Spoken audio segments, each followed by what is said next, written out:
Tony, palagi na lang ako pinagchichismisan ng mga katrabaho ko. Pwede ko ba silang kasuhan? I TikTok this Attorney Gonzalo for Suspicion Company Law Firm. Pag-usapan natin to. Ngayon, depende. Kapag ang mga chismis sa'yo ay nakakasira na sa pangalan mo, lalo na kung ginagawa ito at paulit-ulit at sinasadya, pwede mo silang kasuhan ng oral defamation or slander. At kahit totoo pa ang sinasabi nila, kung ang layunin ay nakakasira against sa reputasyon mo o pinapahiya ka, pwede pa rin itong ituri na defamation. Bukod doon, kung yung ginagawa nila ay nakakaabala, nakakirita o nagbibigay ng mental distress sa'yo, pwede mo rin silang kasuhan ng unjust vexation. Ito ay isang uri ng criminal offense sa ilalim ng Revised Penal Code.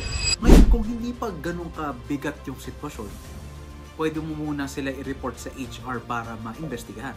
Pero kung paulit-ulit na at talagang naapektuhan ka na, may laban ka at may karapatan magreklamo sa barangay o sa korte.